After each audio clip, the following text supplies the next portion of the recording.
Newton is like धनिया, वो धनिया पाउडर की तरह है, हर चीज के अंदर घुस जाते हैं, कहीं पे भी उनको छोड़ा नहीं जाता है, राइट है। तो ये भाई साहब कुलम अपना लॉ दे रहे थे, सब कुछ ठीक ठाक चल रहा था, लेकिन सारी बातों में मजा बिगाड़ने के लिए एंट्री ले लेते हैं मिस्टर न्यूटन। यार 3 लॉज ऑफ मोशन उन्होंने दिए हुए थे, कोई मेरे को उसका थर्ड स्टेटमेंट, थर्ड वाला जो लॉ है उसका स्टेटमेंट बता सकता है क्या? ये सिबलिंग्स के ऊपर बहुत लागू पड़ता है, बहुत यानी बहुत ज्यादा ही लागू पड़ता है। अब समझ सको तो समझ लो, थोड़ा हाई स्टैंडर्ड जोक है ना, कोई Sir, बात नहीं। Yes, every reaction has equal and opposite. Every action has equal and opposite reaction. Yes, every action has an equal and opposite reaction. बहुत बढ़िया, अमेजिंग, ठीक है। तो कहने का मतलब ये है बच्चे कि अगर एक ऑब्जेक्ट या एक चार्ज के ऊपर दूसरा चार्ज फोर्स लगा रहा है, तो दूसरे चार्ज के ऊपर पहला चार्ज भी इक्वल अमाउंट में बट ऑपोजिट डायरेक्शन के अंदर फोर्स अप्लाई करेगा। क्या ये बात समझ में आ रही है? लेकिन before I go into the details of this vector form of Coulomb's law, कुछ चीजें समझ लेना बहुत जरूरी है जो आपने 11th स्टैंडर्ड में पढ़ी हुई थी, बट यू नो स्कैम हो रखा है। राइट तो एक बार इसको रिकॉल कर लेते हैं। याद है आपको, आप कई बार लिखते थे F12, इसका मीनिंग पता था? What is the meaning of F12? Chapter number 8 के अंदर ये किया था आपने, बताओ इस F12 का मतलब क्या है? यस हेतवी और Janvi. Sir, force on one due to two.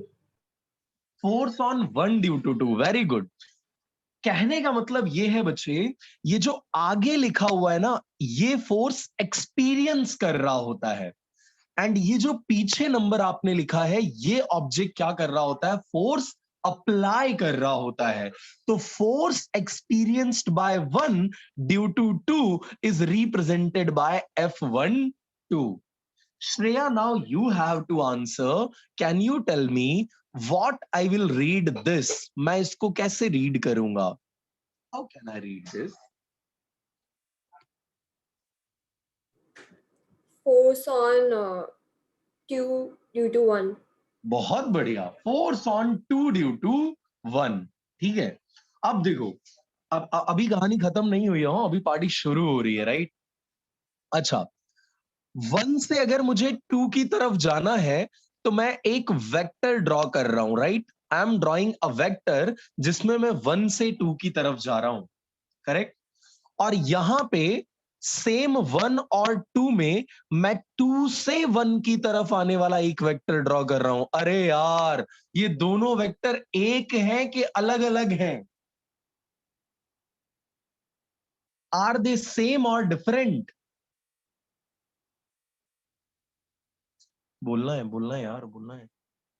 Yes जय, please. Sir, they are different because the direction is different है, changed. बहुत बढ़िया, exactly. The statement is clear enough कि ये दोनों क्या है?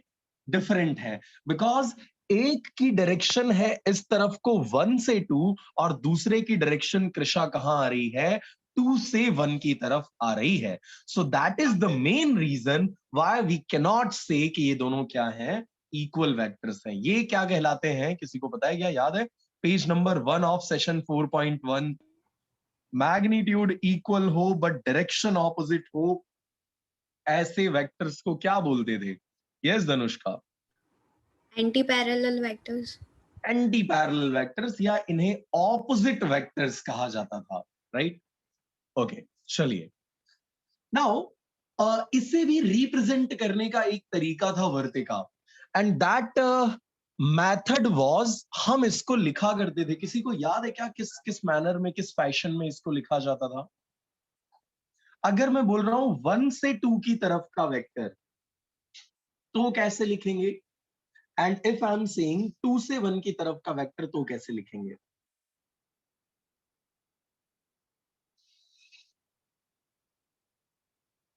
ये R21 यश अनम्यूट कर पहले तू। Yes sir. यस बता अब ये R21 जो तूने मेरे को बताया है ये किसके लिए है? Second vector sir. गुड, बहुत बढ़िया। ओके सो अब पहले समझना इसका मीनिंग क्या है। देखो दो तरीके से बच्चे हम इसको रिप्रेजेंट कर सकते हैं। One is R21 vector and दूसरा है R12 वेक्टर, राइट? है ना?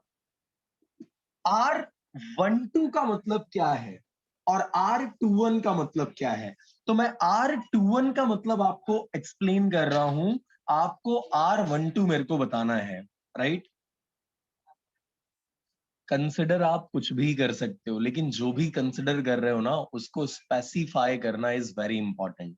तो मैंने जो कंसिडर किया हुआ वो मैं आपको बता रहा हूं। देखो when I am saying R21 तो I am saying my vector is up to 2 from 1, यानी 1 से 2 की तरफ जो वेक्टर मैंने ड्रॉ किया हुआ है उसको मैं क्या लिख रहा हूं? R21 लिख रहा हूं। कंफ्यूज्ड? कंसिडरेशन है यार, तुम कुछ भी कंसिडर कर सकते हो, डरो नहीं, है ना? तुम अगर इसको लिख रहे हो फ्रॉम 1 to 2 चल जाएगा, कोई दिक्कत नहीं है, या 2 to 1 कोई दिक्कत नहीं है, लेकिन स्टिक करके रहना इसी के ऊपर, इसको चेंज मत करना। चलो अब आ जाते हैं पहले पिक्चर के अंदर और फिर हम ये जो अपनी डिस्कशन है इसको आगे एलोबरेट करेंगे। सबसे पहले मैंने एक कार्टेशियन कोऑर्डिनेट सिस्टम के अंदर एक्स वाई प्लेन अज्यूम कर लिया हुआ है। This is my x and this is y, और ये जो पूरा प्लेन बन रहा है इस प्लेन को हमने क्या बोला हुआ है? एक्स वाई प्लेन बोला हुआ। नाउ इस प्लेन के अंदर देर आर टू चार्जेस। एक चार्ज का मैग्नीट्यूड है Q1 एंड दूसरे चार्ज का मैग्नीट्यूड है Q2, right? So Q1 is the magnitude of first charge, Q2 is the magnitude of second charge. अगर मैं ओरिजिन से इनका पोजीशन वेक्टर ड्रॉ करूं, if I am drawing a position vector of Q1 and Q2 from origin, तो it will look something like this. ये Q1 का position vector है and एक दूसरे कलर से हम Q2 का पोजीशन वेक्टर रिप्रेजेंट कर देते हैं, थोड़ा लाइट कलर से। यस, सो ये Q1 का पोजीशन वेक्टर है and this is the position vector of Q2। अब यार ये चार्ज नंबर 1 है तो इसके पोजीशन वेक्टर को मैंने बोला हुआ है R1, और ये चार्ज नंबर 2 है तो इसके पोजीशन वेक्टर को हमने क्या बोल दिया है? R2। बार बार जब मैं वेक्टर बोल रहा हूं तो इसके ऊपर वेक्टर लगाना भी भूलना नहीं है। क्या इतनी बात आपको समझ में आई? Give me a thumbs up अगर यहां तक आपको बातें क्लियर हैं तो। Quick. There are two charges जिनकी लोकेशंस जो है ओरिजिन से R1 एंड R2 के ऊपर है। Q1 is located at a distance of R1, R1 जितने डिस्टेंस के ऊपर from the origin, and Q2 is situated at a distance R2 from the origin। लेकिन याद करो कुलम्स लॉ के अंदर आपको कौन से डिस्टेंस की जरूरत पड़ती थी? F is equal to K Q1 Q2 upon R square में R क्या होता था? R was the distance between the two charges, right? दोनों चार्जेस के बीच का डिस्टेंस हुआ करता था।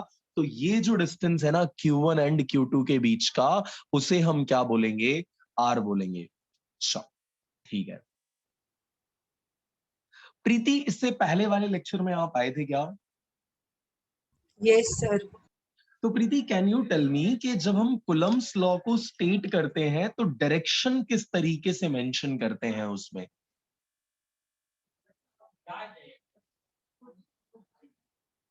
एनीवन, किसी को भी याद हो how we mention the direction of the applied force in Coulomb's law? Yes Drishti. Along the line joining the two charges. बहुत बढ़िया, excellent answer, along the line joining the two charges. तो सर ये पहला चार्ज है, ये दूसरा charge है, इन दोनों को ज्वाइन करने वाली एक लाइन हमने ये क्या कर ली है, अज्यूम कर ली हुई है। And force will be along the line joining the two charges, इसी लाइन के अलोंग होने वाला है।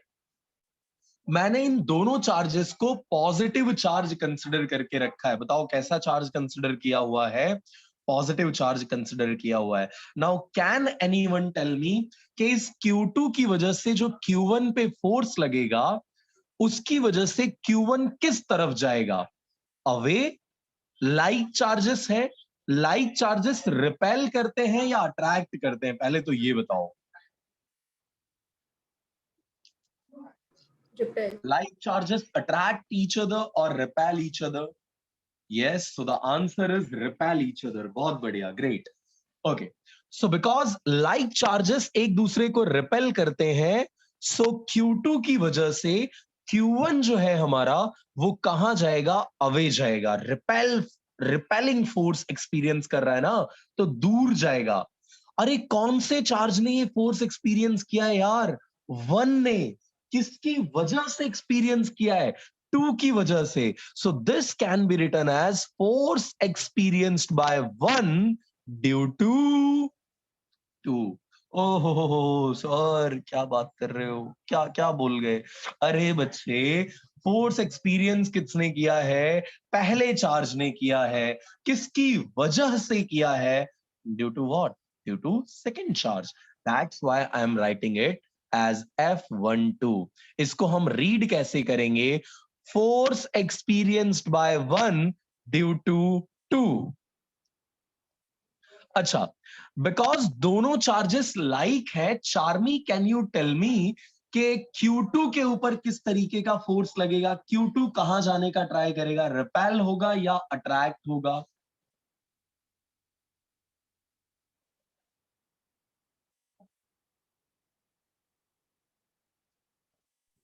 Sir, can you repeat the question? Like charges repel करते हैं या अट्रैक्ट करते हैं बच्चे? Repel. रिपेल करते हैं, वेरी गुड। एंड बिकॉज ये रिपेल करेगा, तो ये Q2 भी अवे की डायरेक्शन में फोर्स एक्सपीरियंस करेगा या नजदीक वाली डायरेक्शन में फोर्स एक्सपीरियंस करेगा? Away.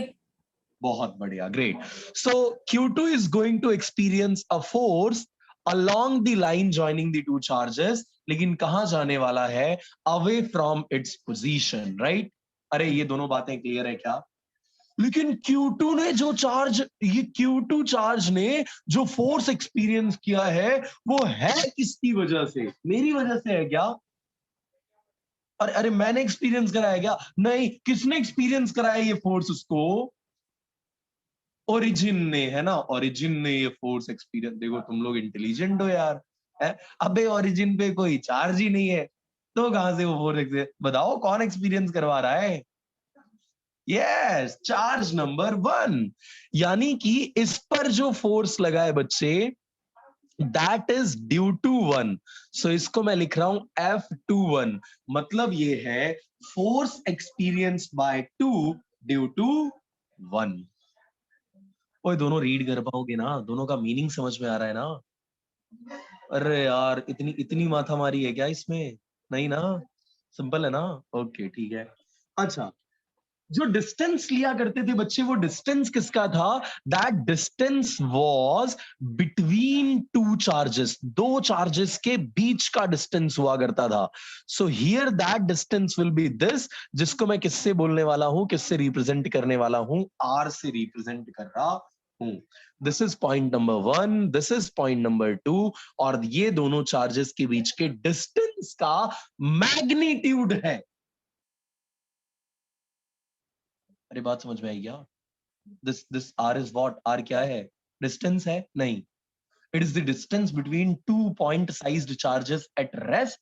और ये उसका क्या है? मैग्नीट्यूड है।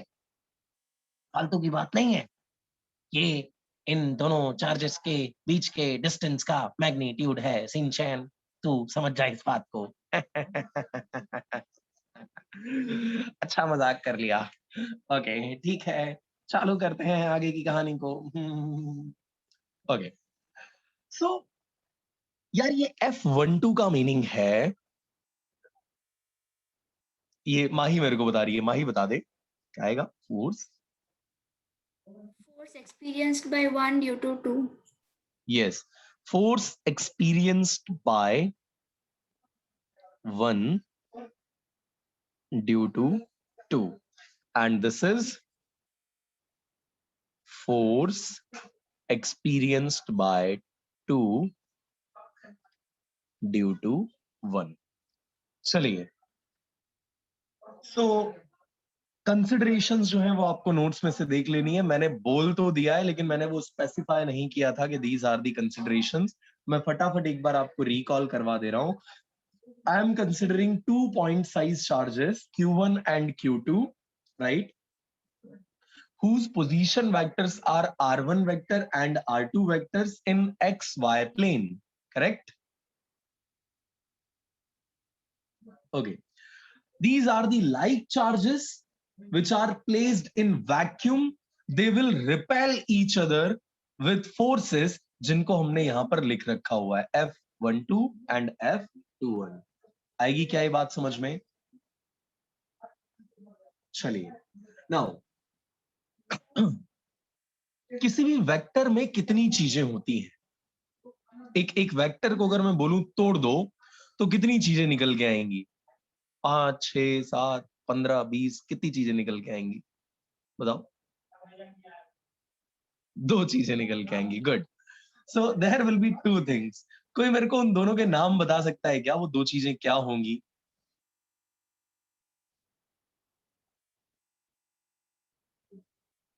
तीन ही लोगों को पता है कि एक वेक्टर को तोड़ने पे कौन सी 2 चीजें मिलती हैं। Yes Vartika, please. Direction and magnitude. Yes, direction and magnitude. बहुत बढ़िया, चैट्स में भी काफी सारे आंसर मुझे मिल गए, thank you. Answer is direction and magnitude. बहुत बढ़िया, लेट्स गो अहेड। तो अगर मैं बात कर रहा हूं इस वेक्टर की, बच्चे ध्यान देना, if I am talking about this vector, ये कनेक्टिविटी का प्रॉब्लम नहीं था, ये मेरा आर्ट था, लेकिन मैंने कभी घमंड नहीं किया इस पे। चलो, ओके, सो मैग्नीट्यूड हम यहाँ पे लिख लेते हैं, दिस इज द मैग्नीट्यूड। और साथ में बच्चे हमें क्या लिखना पड़ेगा? बताओ बताओ बताओ। डायरेक्शन लिखना पड़ेगा, राइट? यार डायरेक्शन कैसे स्पेसिफाई करोगे? जरा जरा कंसंट्रेशन अपना पूरा इधर लेते हैं आना। Chapter number 4 11th standard page number 2, वहां पे एक डेफिनेशन आपको बताई गई है, and that definition is of unit vector. बताओ इस बला का काम क्या था? इस यूनिट वेक्टर का काम क्या था? मैग्नीट्यूड तो 1 होता था बेचारे का, क्या काम करता था ये पूरी इक्वेशन में? बताओ। डायरेक्शन देना। Yes, right answer is direction बताने का काम करता था। तो क्या मैं डायरेक्शन बताने के लिए 11th स्टैंडर्ड के 4.1 के पेज नंबर 2 पर से यूनिट वेक्टर को यहां लेके आ सकता हूं? चलेगा? वेरीफाई कर सकते हो, सही होगा, है, टेंशन नहीं लेना। ओके, चलिए, so let's bring it over here. यहां पे हम लेके आ जाते हैं, लेकिन ध्यान रखना यहां फोर्स एक्सपीरियंस किसने किया है? 1 ने। और किसकी वजह से एक्सपीरियंस किया हुआ है? 2 की वजह से एक्सपीरियंस किया हुआ है, राइट? सो जो यूनिट वेक्टर हम यहां पर लिख रहे हैं कृषा, वो यूनिट वेक्टर कुछ इस तरीके का होने वाला है, दैट इज R∩12। इसको हम रीड क्या करेंगे? यूनिट वेक्टर फ्रॉम 2 to 1, 2 से 1 की तरफ का यूनिट वेक्टर, 2 से 1 की तरफ का यूनिट वेक्टर। अब यार सोच तू, ये जो फोर्स लगा हुआ था ना इस पे, इसकी वजह से ये कहां जा रहा था? 2 से 1 की तरफ गया ना, अवे फ्रॉम 2, ऐसे इस डायरेक्शन में। ओहो, समझ में आ रही है बात कि नहीं आ रही है यार? 2 से 1 अवे अवे अवे गया है। कहने का मतलब ये है कि direction F12 that will be equal to magnitude into direction, और डायरेक्शन के लिए मैंने जो यूनिट वेक्टर सिलेक्ट किया है that is from 2 to 1, 2 से 1 की तरफ का यूनिट वेक्टर लिया है, क्योंकि फोर्स इस पे कैसे लगा है? ऐसे लगा है, 2 से 1 की तरफ लगा है। Correct? Give me a thumbs up अगर ये चीज समझ में आ गई है तो जल्दी, quick quick quick.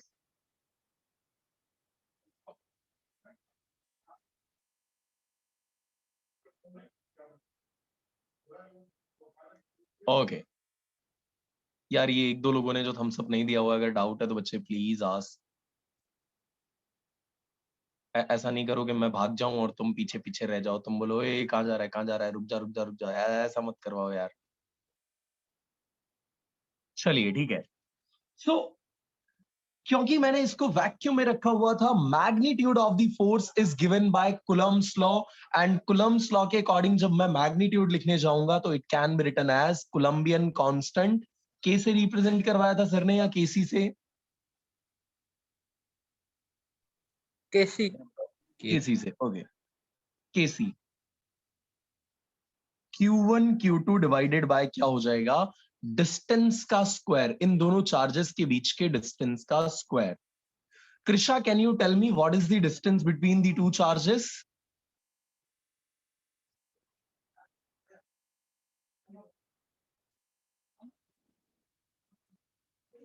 Krisha, what is the distance between charge number 1 and charge number 2?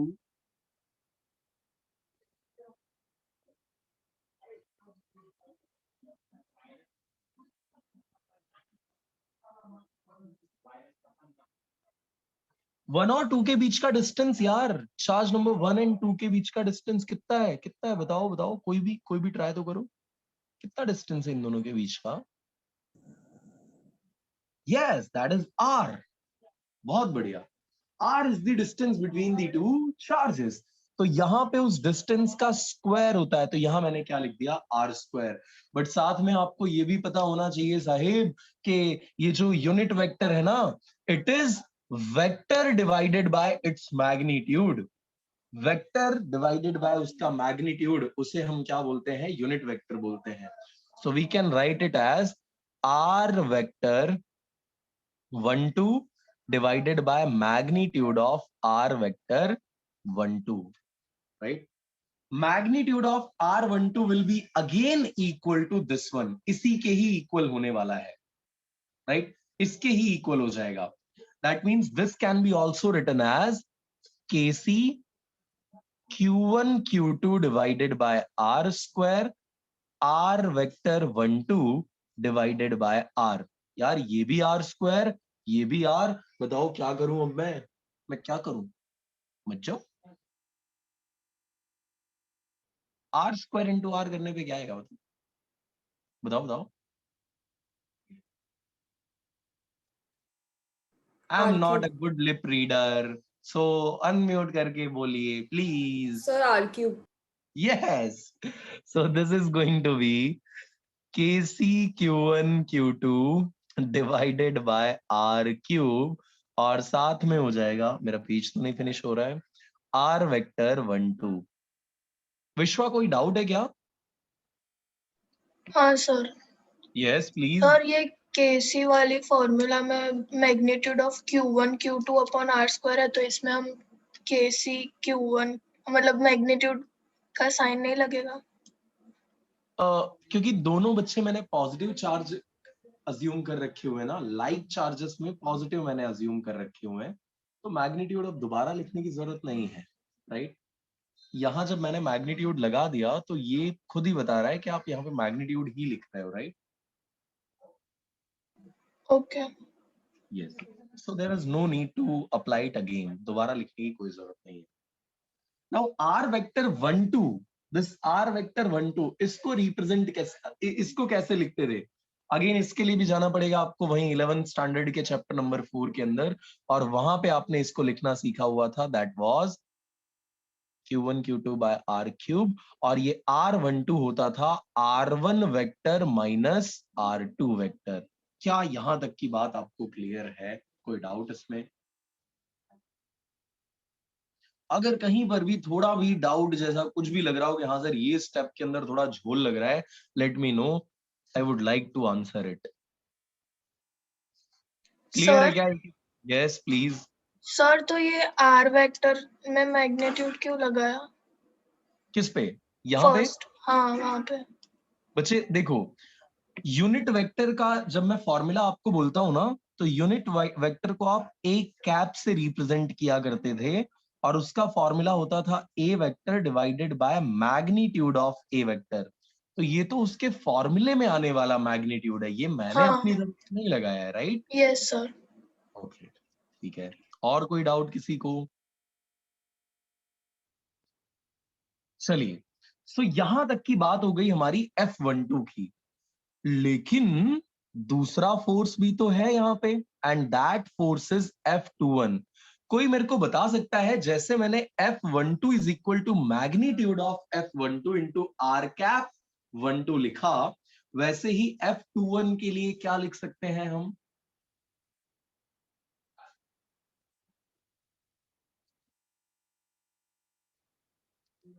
अरे सेम पैटर्न पे यार, कुछ भी चेंज नहीं करना है। F वेक्टर 21 का मैग्नीट्यूड इंटू आर कैप, जब यहाँ 12 था तो 12 आया, जब यहाँ 21 होगा तो आप क्या लिखोगे? इस पे 21 लिखोगे। चलो मैग्नीट्यूड वाइज आगे बढ़ते हैं। So this can be written as KC Q1 Q2 by R square into, same step यही वाला कॉपी कर रहे हैं, बस R21 की जगह पे, R12 की जगह पे R21 लिख दे रहे हैं। So R vector 21 divided by magnitude of R vector 21, which is equal to KC Q1 Q2 by, ये वैल्यू R के इक्वल हो जाएगी R into R square, that is going to be R cube, और साथ में क्या है? R vector 21 है। Now just let me know, जैसे हमने इस R वेक्टर 12 को R1 माइनस R2 लिखा था, क्या मैं R वेक्टर 21 को R2 माइनस R1 लिख सकता हूं? Can we do that? Thank you. So KC Q1 Q2 divided by R cube, और इसके साथ में हो जाएगा R2 vector minus R1 vector. Clear है क्या ये बात? कोई डाउट इसमें? So you can take a screenshot if you want, so that I can move on the another page. Good to go? चलिए, इन दोनों इक्वेशंस को जरा ध्यान से देखना, खास करके इस दूसरी वाली इक्वेशन पे नजरें गड़ाए रखना। इधर से मैं माइनस को जबरदस्ती कॉमन ले रहा हूं। क्या कर ले रहा हूं? जबरदस्ती कॉमन ले रहा हूं, है ना? देखो देखो, इसके साथ मैं अत्याचार कर रहा हूं। जैसे ही मैं इसमें से माइनस कॉमन लेऊंगा, अंदर के साइंस क्या हो जाएंगे बताओ? अरे बोलो भाई। Interchange. इंटरचेंज हो जाएंगे। बहुत बढ़िया। KC Q1 Q2 divided by R cube, और यहां पे हो जाएगा R1 vector minus R2 vector. अरे समझ में आई ये बात कि नहीं आई भाई? अरे हाँ या ना? बोलो भाई, बताओ बताओ। लेकिन जरा ध्यान से देख, इसका पूरा का पूरा चेहरा ना, इसका पूरा का पूरा फेस जो है बच्चे, वो किसी से मिलता हुआ है, एकदम डिट्टो कॉपी है। किससे? इससे। अरे देख तो एक बार ध्यान से देख।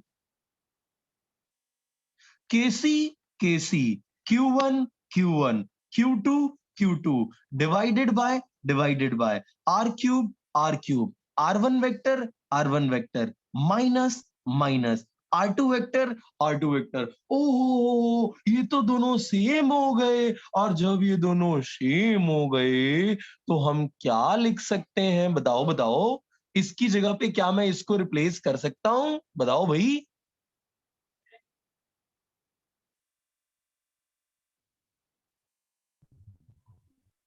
आई होप आप लोगों ने मुंह में मूंग की दाल तो नहीं भर रखी है ना? ठीक है, गुजराती में बोलते हैं ना अपन मग भरे आज है। मेरे को पहले पहले जब मैंने सुना तो मेरे को ये लगा कि शायद दे आर ट्राइंग टू से वो पानी का मग होता है ना, पानी का मग भरा हुआ है क्या? फिर वो उसने जब आगे बोला अलिया मोढ़ा माँ, तो मैं बोला अच्छा ऐसा है, वो मूंग की दाल की बात कर रहा है। बड़ा बड़ा अजीब होता था, मतलब शुरू शुरू में तो बहुत भयानक लगी थी यार, ये डरावनी लैंग्वेज लग रही थी, बट नाउ इट्स गुड, बहुत बहुत अच्छी लगती है। चलिए, so F21 equals to minus of, और यहाँ पे बच्चे मैं क्या लिख सकता हूँ, F12 वेक्टर लिख सकता हूँ। यार यही तो हमारे न्यूटन अंकल हमको सिखा के गए थे, जो हम आज तक सीख नहीं पा रहे हैं। क्या बोला था उन्होंने? For every action there is equal and opposite reaction. आ रही है क्या बात समझ में? यही चीज तुमने ग्रेविटेशनल फोर्स के लिए प्रूव करी, यही चीज तुम कोलंबियन लॉ के लिए प्रूव कर रहे हो। बात क्लियर हो रही है क्या? ऐसा ऐसा डाउट तो नहीं है ना कहीं पे?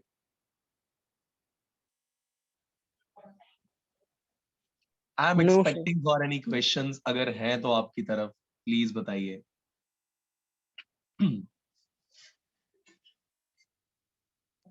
अब एक भयानक क्वेश्चन पूछता हूं, है ना? वो पता है, इंस्टाग्राम पे जाओ तो ऐसे क्वेश्चन आते हैं, 99% people failed in answering this question, है ना? तो मेरे इस क्वेश्चन से भी 99% लोग फेल हुए हैं। देखते हैं इसमें कितनी स्मार्ट पब्लिक है। जिसको आंसर पता हो हैंड रेज करना, ठीक है? ताकि मैं उससे आंसर नहीं पूछूं, है ना, किसी और से पूछूं। ठीक है, देखो, सो लेट्स अज्यूम मेरे पास बच्चे दो चार्जेस हैं। एक चार्ज है 100 कुलम का, ओए होए होए, कितने कुलम का? 100 कुलम का। और दूसरा एकदम पिद्दी सा चार्ज है 1 कुलम का है। एक 100 कुलम का चार्ज है, दूसरा 1 कुलम का चार्ज है। मेरे को बताओ, 100 वाला ज्यादा फोर्स अप्लाई करेगा या 1 वाला ज्यादा फोर्स अप्लाई करेगा? बातें ये कभी ना तू भूलना, ठीक है? मेरे को इसका आंसर दो, तुम बताओ, 100 वाला ज्यादा फोर्स अप्लाई करेगा, 1 वाला? फंस गए मैडम आप। Chat box is open. Hitanshi the answer is wrong, Pranjali answer is wrong, Vishwa answer is wrong, Yash answer is wrong, 99% failed. Vartika incorrect answer है। बात नहीं करूंगा जय मैं तेरे से, अभी तू दूर रह। यश आंसर गलत है। मैं तूने दोबारा ट्राई किया, फिर से गलत आंसर दिया यार, क्या कर रहा है तू? नहीं विधि, गलत आंसर है। मेरे को इस चैट बॉक्स का स्क्रीनशॉट तुम्हारे साथ शेयर करना पड़ेगा, पर मैं नहीं करूंगा, मत टेंशन लो। ओके, चलो मैं आपको बताता हूँ यार। अभी अभी तो मैंने ये सॉन्ग में तुमको पूरी मिस्ट्री समझाई थी ना। दृष्टि आंसर इज रॉन्ग, दृष्टि आंसर गलत है बच्चे। ओके, मैं फिर से आ जाता हूँ। Yes, both will exert. नहीं श्रेया, नहीं नहीं नहीं। ओके, चलो आ जाते हैं। मतलब मजेदार क्वेश्चन था ये। साइज देख करके सब डिसाइड कर रहे थे हैं कि कौन ज्यादा फोर्स, कौन कम। नहीं नहीं नहीं, ऐसा नहीं है बच्चे। जब तू फोर्स निकालने जाएगा ना, तब तू एक चार्ज थोड़ी रखेगा, तब तू Q1 और Q2 का प्रोडक्ट रखेगा ना। तू 100 into 1 लिख या 1 into 100 लिख, आंसर तो कितना रहने वाला है? ओ नहीं नहीं नहीं नहीं समझ में आया। कोई बात नहीं, मैंने इसीलिए पहले ही इस पे वार्निंग दे दी थी। 90% people, 99% people failed to answer this question. कोई बात नहीं, गुड। अच्छा, अब किसी को कॉन्फिडेंस है, कोई कॉन्फिडेंटली आंसर दे सकता है इस क्वेश्चन का कि हाँ क्या आएगा आंसर इसका? बताओ, कौन ज्यादा फोर्स अप्लाई करेगा इस पे? 100 कूलम वाला ज्यादा अप्लाई करेगा या 1 कूलम वाला?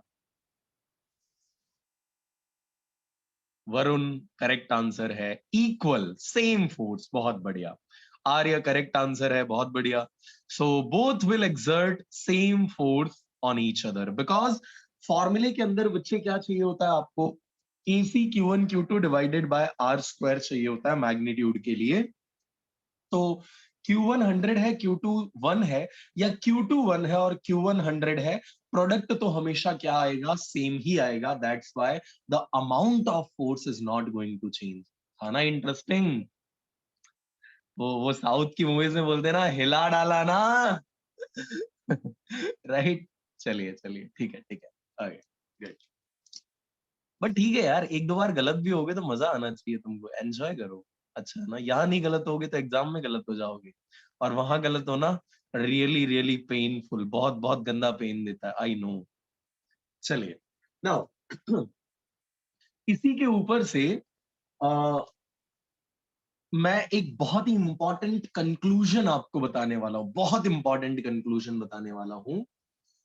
Magnitude of force, magnitude of force on each charge, magnitude of force on each charge, चाहे मैं इसकी बात करूं चाहे मैं इसकी बात करूं, मैग्नीट्यूड ऑफ फोर्स जो है इट विल बी इर्रिस ये इक्वल होगा, and it will be irrespective of their individual magnitude, इनके खुद के इंडिविजुअल मैग्नीट्यूड पे डिपेंड करेगा नहीं। अरे यार, ये क्या बात समझ में? ये पक्का? गुड। अब इसको हम जरा समझ लेते हैं थोड़ा और। अच्छा देखो, अगर मैंने दोनों चार्जेस को लाइक चार्जेस कंसिडर कर रखा हुआ है, Pranjali concentrate on this, tell me किस टाइप के चार्जेस मैंने लिए हुए बच्चे यहाँ पे? Q1 एंड Q2 को लाइक चार्जेस अज्यूम किया है। Very good. तो मेरे को बताओ, जो फोर्स लगेगा according to the Coulomb's law, जो लास्ट में आप डायरेक्शन की बात करते हो, वो डायरेक्शन क्या होगी? Along the line joining the two charges, yes और नो? Yes. और अगर ये दोनों लाइक हैं, तो क्या ये दोनों एक दूसरे को अट्रैक्ट करेंगे? और ये नहीं, नहीं करेंगे। ऐसा गलत गलत नहीं करेंगे ये लोग, है ना? ये एक दूसरे को रिपेल करेंगे, राइट? सो रिपल्शन की प्रोसेस में ये अवे जाएगा, and this charge will also move away from this. तो जब जब Q1 एंड Q2 का प्रोडक्ट ग्रेटर देन 0 होगा, ट्राई टू अंडरस्टैंड। अबे दोनों नेगेटिव हुए तो इसका प्रोडक्ट ग्रेटर देन 0 हुआ, बोल हाँ या ना? अबे माइनस इंटू माइनस शू थाय छे, प्लस थाय छे, एंड माइनस गुणिया माइनस प्लस થઈ ગયું, तो वैल्यू ग्रेटर देन 0 हो जवानी के नहीं हो जाएगी ना? सही है ना? Exactly exactly. तो अगर हमारी वैल्यू ग्रेटर देन 0 है, तो उस टाइम पे, यानी product of the charges is greater than 0, it means कि यहां पर रिपल्सिव फोर्स होने वाला है। अट्रैक्टिव फोर्स के लिए क्या होगा? कोई मेरे को गेस करके बता सकता है क्या?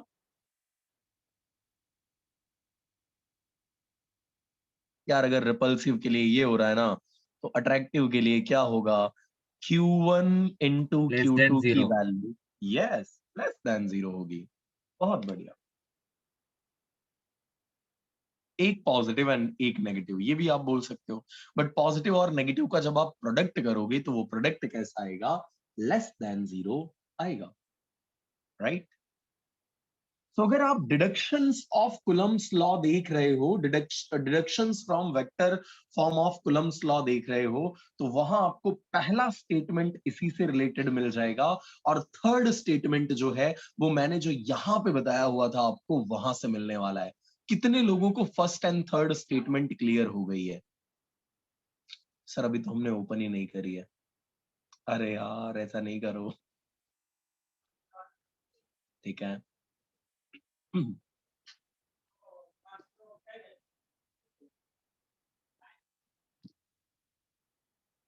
ओए झोल थई जाशे रे, जो नोट्स नहीं रीड करो तो झोल थई जाशे। मेरे को ये बताओ, ये मिले दोनों चीजें या मैं खुद ही ढूंढूं इसको? बताओ बताओ, मिला ऐसा कुछ? ये अलादीन के चिरागों, मिल गई ना चीजें? या जिन निकलवाना पड़ेगा कि 12वें तू ढूंढ? हम नहीं ढूंढ पाएंगे ऐसा। ये कृषा तो नाराज हो गई अपने से, वो पता नहीं क्यों कुछ बोल ही नहीं रही है। हेलो कृषा। Yes, sir. हाश, अनम्यूट किया इसने, अनम्यूट किया। All is well, all is well. Okay okay, ठीक है डन। कृषा कोई डाउट तो नहीं है ना बच्चे? No, sir. यार इसके माइक का प्रॉब्लम है, कुछ तो इश्यू है इसके माइक में। वो उस दिन भी नहीं बोल पा रही थी बेचारी, आज भी नहीं इसकी आवाज आ रही है। कोई बात नहीं बच्चे, हमारी सिंपैथी तेरे साथ है। ये माइक का इश्यू अलग ही लेवल है, चलो कोई नहीं। So first deduction is, if Q1 into Q2 is greater than 0, so the force will be repulsive. If Q1 and Q2 का product is less than 0, then the force will be attractive. दूसरा deduction जो होगा, that is, ये force हमेशा किसमें होता है? Action reaction के pair में generate होता है। Touch क्या? Action reaction के pair में ही generate होता है।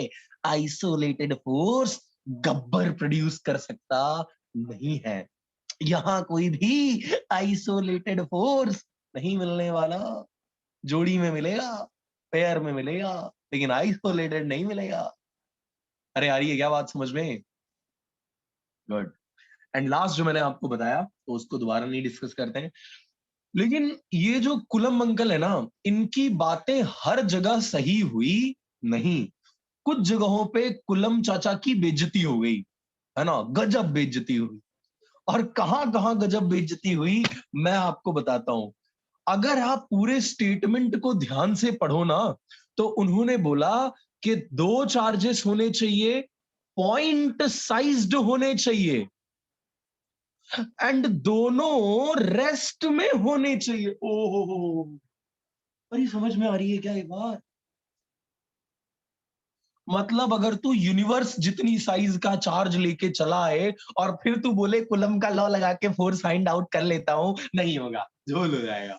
क्योंकि Coulomb's law is applicable for point sized charges only. जैसे चार्ज वैसे मर्जी के लिए उठा करके नहीं लगा दोगे। किसके लिए लगेगा? पॉइंट साइज्ड चार्ज के लिए ही लगेगा। आ रही है क्या बात समझ में? ओए ओए, बता बता बता। तो ये तो उन्होंने अपने स्टेटमेंट में ही बता दिया था, उन्होंने अपने स्टेटमेंट में ही कोट कर दिया हुआ था। तो ये उनके लॉ की पहली लिमिटेशन बन जाती है, इज्जतदार। दूसरी लिमिटेशन क्या है?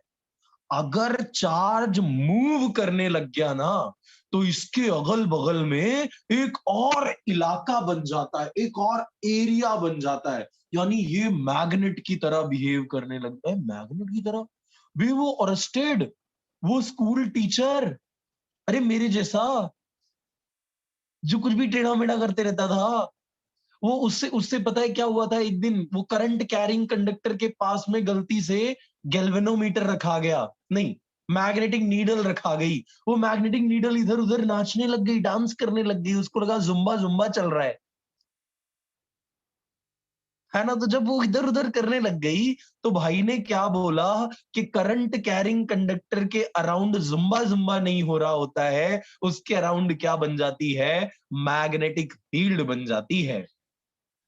10th स्टैंडर्ड की कहानी है यार, ये तो तुम्हें मेरे को बताना चाहिए था, इंस्टेड मैं तुमको बता रहा हूं। है कैसी बात करते हो?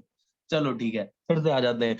तो अगर तो चार्ज यस विश्वा, सर ये 2 चार्ज रेस्ट पे मतलब विथ रिस्पेक्ट टू एनीथिंग, मतलब कोई भी चीज रेस्ट पे तो थोड़ी हो सकती है। हम किसी के मतलब किसी के रिस्पेक्ट में कंसिडर करें तो वो रेस्ट पे होगी ना, मतलब हम थोड़ी रेस्ट पे है।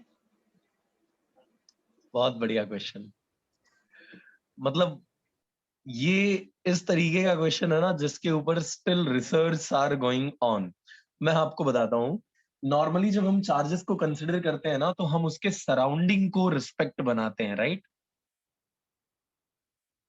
तो सराउंडिंग के रिस्पेक्ट में ये दोनों क्या होने चाहिए? रेस्ट में होने चाहिए, करेक्ट? विश्वा? Okay sir. हाँ. यस, ओके, ठीक है. But still this answer, charge की जो खुद की एब्सोल्यूट वेलोसिटी है, वो एब्सोल्यूट वेलोसिटी क्या होनी चाहिए? 0 होनी चाहिए, राइट?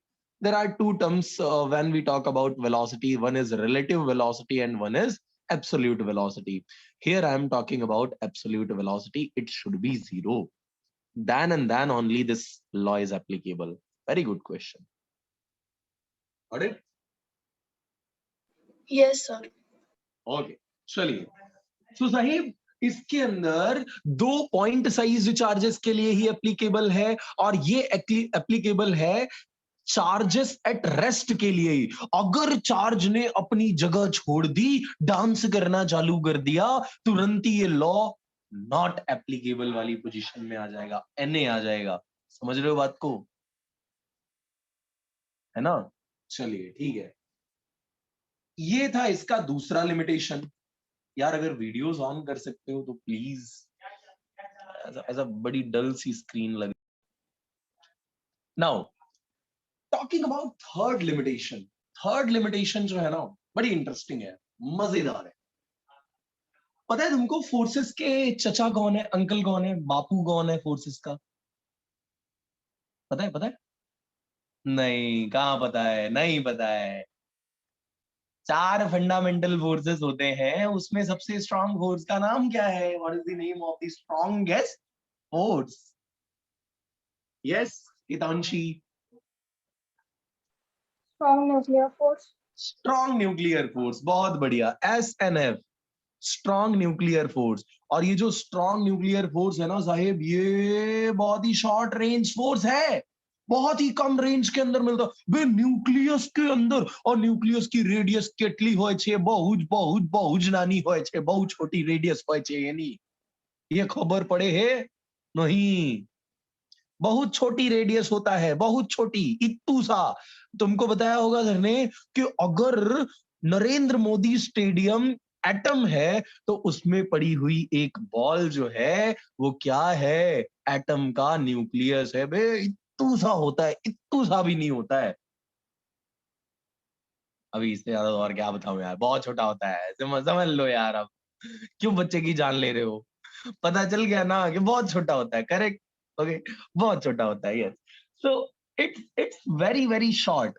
और क्योंकि जब आप एंगस्ट्रॉम से भी कम डिस्टेंस के ऊपर चले जाते हो, एंगस्ट्रॉम से भी कम डिस्टेंस के ऊपर अगर आप चले जाते हो, तो उस टाइम पर ये जो न्यूक्लियर फोर्सेस हैं, ये पिक्चर में आना चालू हो जाते हैं. और अगर न्यूक्लियर फोर्सेस पिक्चर में आना चालू कर देते हैं, तो उस टाइम पर इलेक्ट्रोस्टैटिक फोर्स की कोई औकात नहीं रह जाती. इसीलिए ये जो है एंगस्ट्रॉम से कम ऑर्डर के ऊपर एप्लीकेबल होते नहीं. यानी अगर आप distance between the two charges बहुत शॉर्ट करते जाओ, बहुत शॉर्ट करते जाओ, अगर एंगस्ट्रॉम से भी कम लिमिट में लेके चले जाओ, मतलब कुछ एंगस्ट्रॉम से कम वैल्यू के अंदर अगर आप इसको लेकर के चले जाते हो, डिस्टेंस को और कम करते लेके चले जाते हो, तो व्हाट वी फाइंड इज कि ये जो हमारे लॉज हैं, ये लॉज वैलिड नहीं रह जाते हैं. राइट? बिकॉज वहां पे न्यूक्लियर फोर्सेस का पिक्चर चल रहा होता है, वहां पे इन इलेक्ट्रोस्टैटिक फोर्सेस की कोई औकात रह जाती नहीं है. क्लियर है क्या? This was the third point. चलिए एक पॉइंट मैं आपकी जानकारी के लिए और ऐड कर देता हूं, that is point number 4. Notes में आपको 3 पॉइंट्स ही मिलने वाले हैं, फोर्थ पॉइंट नहीं है. मैं फोर्थ पॉइंट आपको बताता हूं. दुनिया में सबसे ज्यादा स्पीड के साथ ट्रेवल करने वाली अगर कोई चीज है, Aditya, can you tell me what is the name of that thing? Light. Light. Yes, yes, yes, yes, correct. Prince, can you tell me what is the speed of light?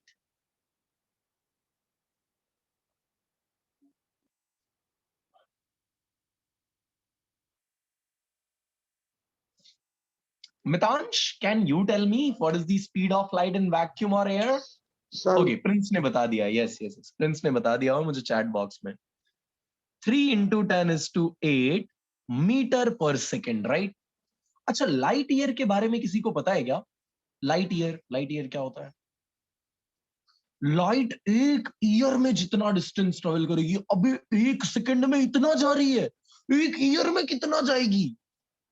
ओहो sir, calculation हमारे दिमाग में नहीं हो सकता है।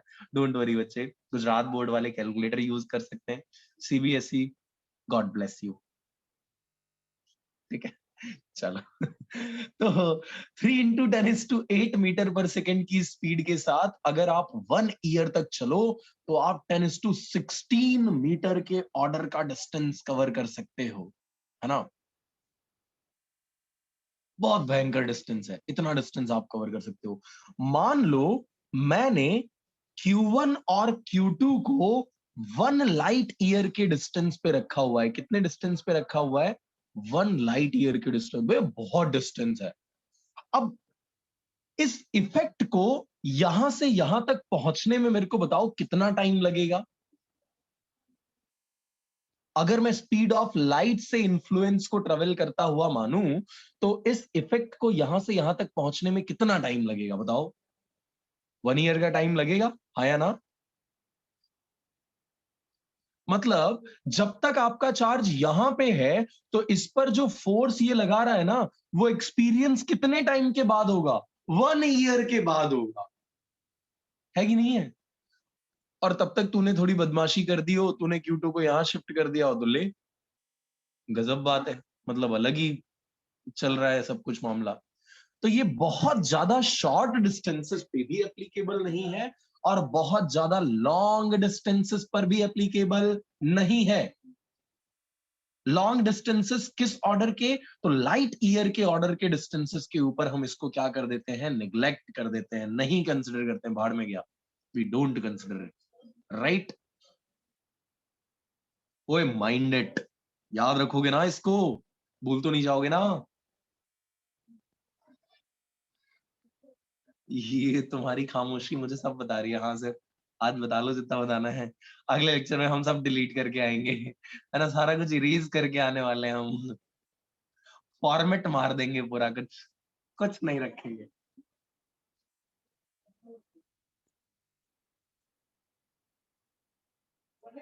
अच्छा, meanwhile let me tell you, तुम्हारी एग्जाम भी है पता है?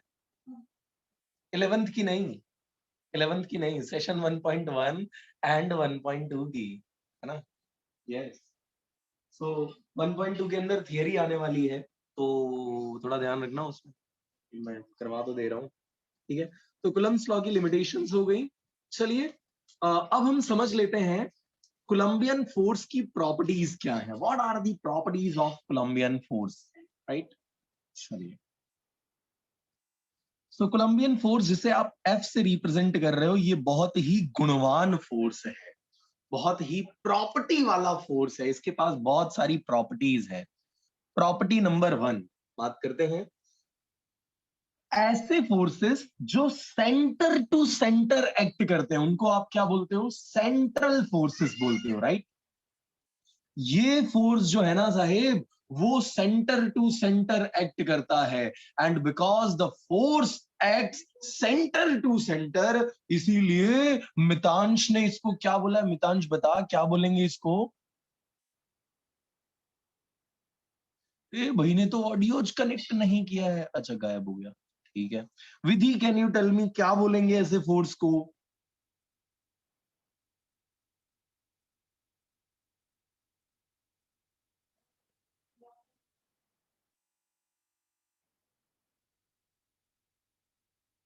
She is in rest mode, बोले ठीक है सर जो करना है करो, अब हम आराम से सो जाते हैं।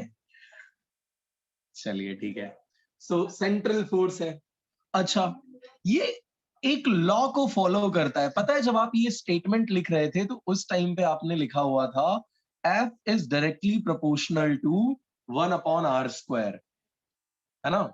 यानी ये इनवर्स स्क्वायर लॉ को फॉलो करता है, इनवर्स स्क्वायर लॉ को फॉलो करता है। और मेरे को ये बताओ, जो फोर्स इनवर्स स्क्वायर लॉ को फॉलो करता है, कंजर्वेटिव होता है नेचर वाइज के नॉन कंजर्वेटिव होता है?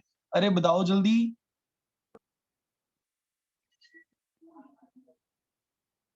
कोई आवाज नहीं आई, कोई सारे बोलो, कोई प्रेम से बोलो। Conservative, yes.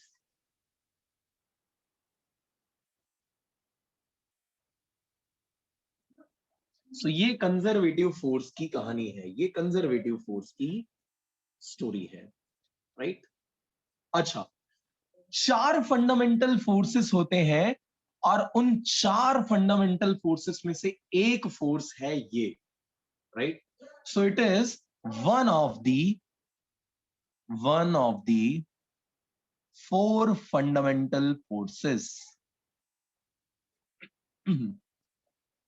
One of the 4 fundamental forces, ये कहानी है इसमें।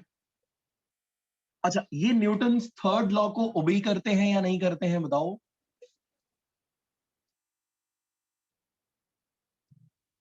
यस, थर्ड लॉ इसमें ओबे होता है। एंड लास्ट अगर हम आए, लास्ट अगर इस पे हम बात करें तो दैट इज, ये जो है 2 बॉडी फोर्स है। अब ये 2 बॉडी फोर्सेस क्या होते हैं, आई विल डिस्कस इट, बात करते हैं उस पे। 2 बॉडी फोर्स है,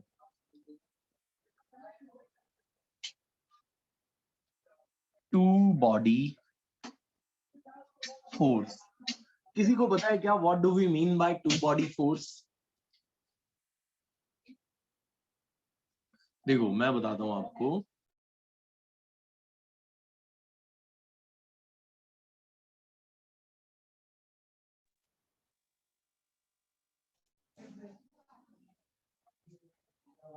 and this is charge number 2, right. 2 charge हमने ले लिए, ठीक है। इनके बीच में कुछ तो फोर्स एक्ट कर रहा होगा, राइट, कुछ तो फोर्स एक्ट कर रहा होगा। ये आप हो और ये आपकी मम्मा है, ठीक है।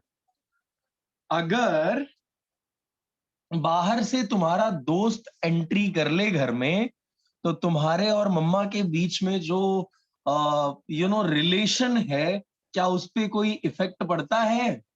बताओ, नहीं पड़ता है। ऐसे ही Q1 और Q2 के बीच में जो फोर्स लग रहा है ना, वो फोर्स किसी तीसरे चार्ज की एंट्री से अफेक्ट होता नहीं है।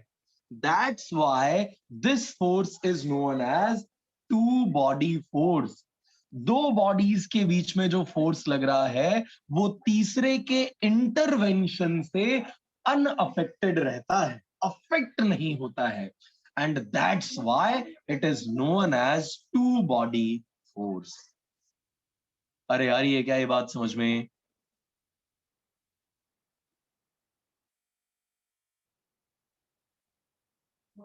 चलिए, नाउ एक बहुत ही इंपॉर्टेंट प्रिंसिपल, बहुत ही important principle. Name of the principle is principle of superposition. ये आपने पढ़ा हुआ था 11th स्टैंडर्ड में ग्रेविटेशनल फोर्सेस के लिए, राइट।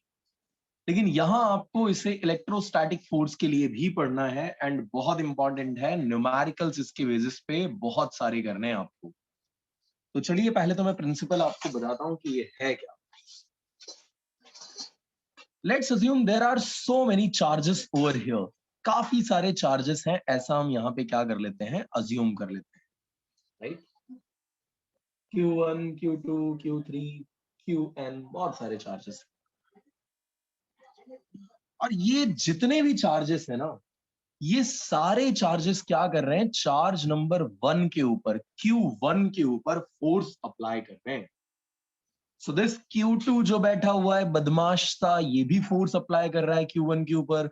ये जो छोटू सा नन्नू मुन्नू सा Q3 है, ये भी Q1 के ऊपर फोर्स अप्लाई कर रहा है। ये Q4 जो है, ये भी इसके ऊपर फोर्स अप्लाई कर रहा है।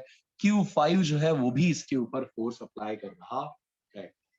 Now what I want to know is, मुझे क्या जानना है वो ये कि इस चार्ज के ऊपर नेट फोर्स कितना है। So all the force, all the charges are like charges, सब like charges हैं, right? तो like charges हैं, repel करने वाले हैं, तो ये repulsion के लिए हमने lines draw कर दी हुई हैं। आ रही है क्या ये बात समझ में आपको? The force between two point-sized charges at rest is directly proportional to product of magnitude of their charges, and it is inversely proportional to square of distance between them. The direction of the force is always along the line joining the two charges. तो हर case में मैं क्या कर रहा हूं, दोनों charges को join करने वाली लाइन बना रहा हूं, और इस लाइन के बनने पे मुझे क्या मिल जा रहा है, फोर्स का डायरेक्शन मिल जा रहा है. सो एक फोर्स इधर को है, एक इधर को है, एक इधर को है और एक इधर को है. There are so many forces acting on this Q1. आ रही है क्या ये बात समझ में? ठीक है. Now, अगर मुझे नेट फोर्स इसके ऊपर निकालना है, let's say this is not Q5, this is Qn, so that मैं एक जनरलाइज्ड इक्वेशन निकाल पाऊं, मैं इसको Qn अज्यूम कर ले रहा हूं, राइट? सो 1 के ऊपर जो फोर्स एक्सपीरियंस हुआ है, जो नेट फोर्स एक्सपीरियंस हुआ है, that will be given by force on 1 due to 2. याद करो इसको अपन ने लिखा हुआ था F12 से. Force on 1 due to 3 plus force on 1 due to 4, और ऐसे ही force on 1 due to n. Right? So the net force acting on a given charge, ये आपको वो गिवन चार्ज है जिसके ऊपर आपको नेट फोर्स निकालना है. Net force acting on a given charge due to number of charges. The net force acting on given charge due to number of charges is the vector sum of the individual forces acting on that charge due to all the charges. आएगी क्या बात समझ में? इस charge के ऊपर का जो नेट फोर्स है, वो इंडिविजुअली जितने भी चार्जेस ने फोर्स लगाया है, उनके वेक्टर सम के इक्वल होता है. इसी स्टेटमेंट को हम क्या बोलते हैं? POS, principal of superposition. अरे फाई की क्या बात समझ में? बाउंसर तो नहीं गई ना? अरे यार, एक चार्ज तूने यहां रखा, दूसरा इधर है, तीसरा इधर है, चौथा इधर. ये बोलेगा मैं तेरे को इधर फेंक दूंगा, ये बोलेगा इधर फेंकूंगा, इधर फेंकू, इधर. नेट किधर जाएगा? ये नेट किधर जाएगा? तो it is the vector sum of all the individual forces exerted by individual charges. Clear है? ओए रिस्पॉन्ड तो कर, बता दो दे भाई, पता चला यार बाउंसर है.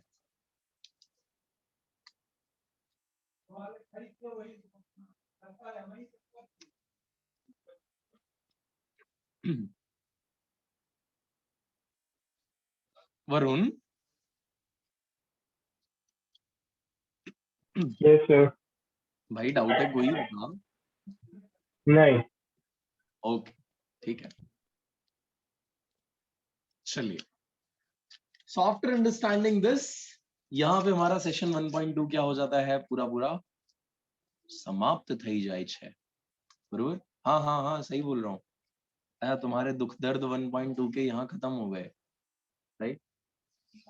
एग्जाम के अंदर सेशन 1.1 एंड 1.2 दोनों है, और 1.2 की थियरी है, इसलिए यू नीड टू